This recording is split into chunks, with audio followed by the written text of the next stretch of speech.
À une époque où chaque voix compte, où chaque leader peut faire la différence. Le silence est une trahison.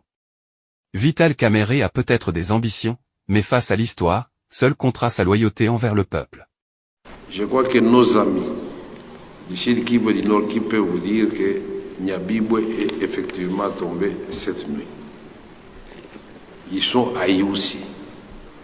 Iwusi, c'est à quelques minutes de Katana. Katana, c'est déjà la ville de Bukavu.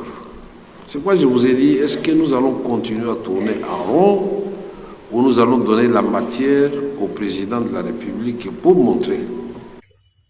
Le commandant de la 3e zone de défense, le lieutenant-général Masunzu Pacifique, porte à la connaissance de toute la population de la province du Sud Kivu en général et celle du territoire de Kalehe en particulier, qu'il vient personnellement de conduire une forte délégation au chef-lieu du territoire de Kalehe ce jeudi 6 février 2025 jusqu'à Iwusi, en passant par le cité de Katana, Kabamba, Kasheke et Michebere.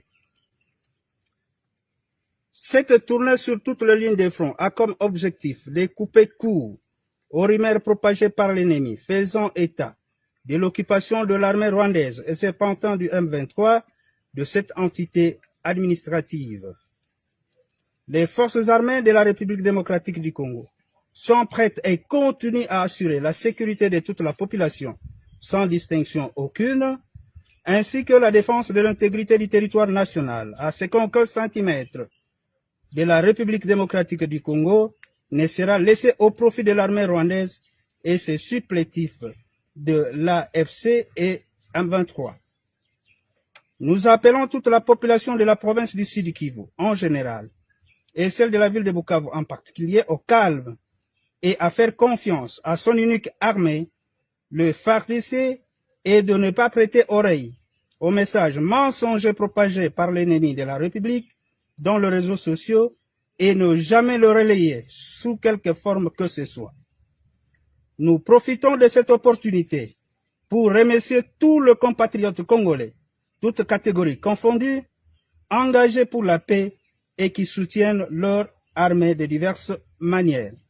Fait à Bukavu, le 7 février 2025, Major Nestor Mavudissa, coordonnateur SIFA et porte-parole à la 3e zone de défense.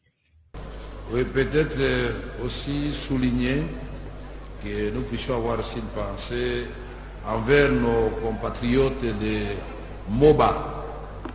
Quand j'ai reçu le caucus de Tanganyika tout à l'heure, non seulement on m'a parlé de l'insécurité dans la ville de Kalemi, mais à MOBA, il y a un chef de milice pourtant signalé lors de la visite du ministre, vice-premier ministre, ministre de la Défense dans cette contrée. Il n'était qu'à ses débuts. Il n'y avait que 2 fusils et quelques fesses. Bon, il a pris de l'ampleur quand la population voulait se défendre. On a enregistré cette nuit 318 personnes tuées et des villages évacués. C'est un drame qui ne peut pas laisser l'Assemblée nationale indifférente. Donc, pour les morts de Kabaré et les morts de Moba dans Tanganyika, je vous prie d'observer une minute de silence. Les forces armées de la République démocratique du Congo ont suivi, comme tout le monde, l'information faisant état de 318 personnes tuées dans la nuit de samedi 14 à dimanche 15 juin 2025 dans le territoire des Moba en province du Tanganyika. À ce sujet, les forces armées de la République démocratique du Congo portent à la connaissance de l'opinion nationale et internationale qu'aucun massacre d'une telle ampleur n'a eu lieu dans la nuit du 14 au 15 juin 2025 dans le territoire des Moba. L'information sur les prétendues 318 personnes tuées, rendue publique sans vérification préalable, est fausse et dénuée de tout fondement. En effet, faisant le bilan sécuritaire du territoire, la société civile locale a plutôt stigmatisé l'activisme du groupe armé Mutono, à la base d'une dizaine de morts depuis 2024 au groupement Maseba dans la chefferie de Kansabala en territoire de Moba, sous l'impulsion du gouverneur de la province du Tanganyika. L'administrateur de Moba a réussi à gérer la situation avec sagesse et professionnalisme. Les forces armées de la République démocratique du Congo demandent à l'opinion de ne pas céder à la désinformation, la manipulation et l'intoxication véhiculée par les personnes mal intentionnées dans le but de nuire à leur crédibilité. Elle dénonce également la récupération de cette fausse information à des fins politiques et propagandistes. Le Congo saigne. Et le peuple n'oubliera pas ceux qui ont détourné le regard. La République démocratique du Congo est en guerre. L'Est est envahi, les populations déplacées, massacrées. Pendant ce temps, à Kinshasa, certains politiciens brillent par leur silence.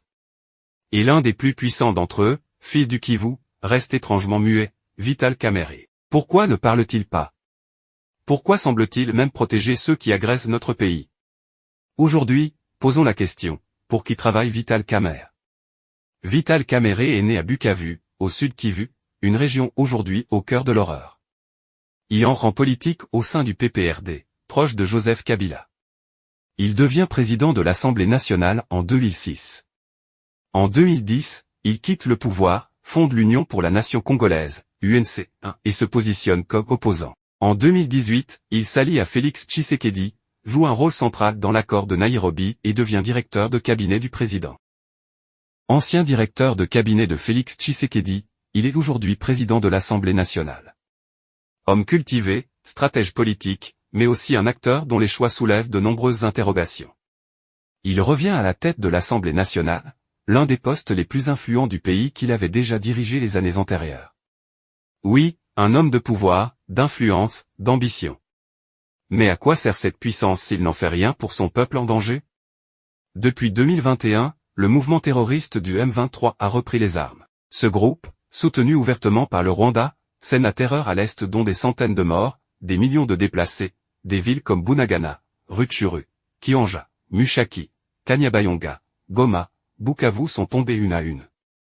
L'armée congolaise, FARDC, se bat, les jeunes s'enrôlent et bien déterminés dont les Wazalendo, et même la société civile crie à l'aide. Et pourtant, aucune condamnation publique claire de la part de Kamerhe. Aucun discours au Parlement pour dénoncer le Rwanda. Aucune motion de soutien fort à l'armée ou à la résistance populaire. Aucune visite symbolique à Goma, ni à Bukavu, sa ville natale. Même quand Bukavu était encerclé, au contraire, sa sortie médiatique annonçait la chute de Katana et ses environs. Au moment où, cette cité était encore sous contrôle total de l'armée congolaise ainsi que les jeunes patriotes Wazalendo. Il est même allé jusqu'à contredire publiquement les FARDC, semant ainsi le doute parmi la population. Il n'a même pas prononcé un mot de solidarité. Pas une conférence de presse claire. Pas un message de soutien fort à son peuple meurtri, alors qu'il est lui-même fils du Kivu. Où est la compassion? Où est la solidarité envers les siens? Non seulement il reste silencieux, mais parfois, il désinforme. En mai 2024, alors que les FARC annoncent un redéploiement stratégique à Kanyabayonga face à la menace, Vital Kamerhe déclare dans un point de presse à Kinshasa que la situation est sous contrôle et que les ennemis sont repoussés. Ces propos créent la confusion. Les civils paniquent, à qui croire? À leur armée ou au président de l'Assemblée?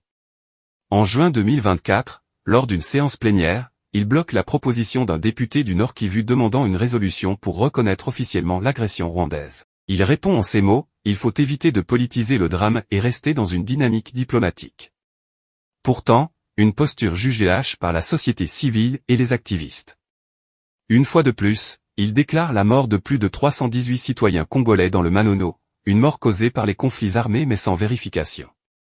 Pour la 1e fois, l'armée congolaise et certains députés ressortissants de ce coin du pays dément l'information. Chose grave, depuis l'intensification de la guerre, Vital Kamerhe n'a jamais prononcé un discours même en machi, sa langue maternelle, pour réconforter ou galvaniser son peuple. Il ne s'est jamais rendu dans un camp de déplacés soit à Uvira et ses environs. Et pourtant, c'est dans cette région que son nom est le plus connu, le plus prononcé, même par les déplacés. Il est de chez nous, mais il ne dit rien, il nous oublie. Témoignage d'une déplacée. En privé, certains de ses proches justifient son silence par une volonté de protéger ses relations régionales. Mais de quelles relations parle-t-on? Le Rwanda? Une nation qui agresse, viole et tue ton peuple? Alors que les massacres se multiplient. Laissez-moi vous dire quelques vérités en ces mots, pour qui travaille vraiment Vital Kamerhe. Pour le peuple congolais. Non, car il ne défend ni la vérité, ni la justice. Pour Félix Tshisekedi? Peut-être. Mais même là, il semble défendre sa propre image plutôt que le mandat du président. Pour ses ambitions personnelles. Très probable. Il se voit déjà en 2028, en candidat président de la République. Pour des intérêts étrangers, pourrait-on parler d'un Kamerhe liquide, naviguant entre Kinshasa, Kigali, Bruxelles et Paris? En politique, le silence est un message. Et face au massacre de son peuple, le silence de Kamerhe est une trahison. Un homme peut venir du peuple et pourtant trahir ce peuple. L'histoire jugera Vital Kamerhe non pas sur ses beaux discours, mais sur ce qu'il a fait ou plutôt ce qu'il n'a pas fait, pendant que l'Est du Congo s'effondrait. Et vous, frères congolais et congolaises, n'oubliez jamais, le vrai combat n'est pas seulement à Rutshuru, mais aussi dans les cœurs des traîtres déguisés en patriotes. Un commentaire, selon vous, pour qui travaille Vital Kamerhe? En 2011, olobaki yango que aussi ça qui classe na comme ya Vital Kamerhe. Ngana lobaki na 6e classe na kombo Vital Kamerhe. Ngana lobaki na 6e classe na kombo Vital Kamerhe. Où j'ai étudié avec beaucoup d'amis. At the University of Kinshasa, where I studied with a lot of friends. J'ai terminé mes études sous le nom de Vital Kamerhe Lwakanyigini Nkingi. I finished my studies under the name of Vital Kamerhe Lwakaningi King. Je pense que Tokogi ko retrouver vidéo wana. Retrouver yango, en tout cas. Tango sola ki na ba. Na pesio promesse ferme. Ce que retrouver yango ke ngai na 6e classe na kombo Vital Kamerhe. Ndako nanga obe moko na zango na kisasa. Ekomi ayo. J'ai terminé mes études sous le nom de Vital Kamerhe Lwakanyigini Nkingi. I finished my studies under the name of Vital Kamerhe Lwakaningi Kingi. J'ai terminé mes études sous le nom de Vital Kamerhe Lwakanyigini Nkingi. I finished my studies under the name of Vital Kamerhe Lwakaningi Kingi. Ezali grand frère nanga Ngwanda, ya lobaki pona ko soutenir thèse na ye ya lokuta. Alobaki diplôme ya Vital Kamerhe ya deuxième licence ezali na kombo prénom na ye Vital na diplôme wala. Or tozaki na tango authenticité et que kozala Vital te. Wana laksika zali étranger. J'ai terminé mes études sous le nom de Vital Kamerhe Lwakanyigini Nkingi. I finished my studies under the name of Vital Kamerhe Lwakaningi Kingi. Ba proclamer biso wana ngai Vital Kamerhe bolobi na aki na kombo Vital Kamerhe c'est Kamerhe Lwakanyigini Nkingi.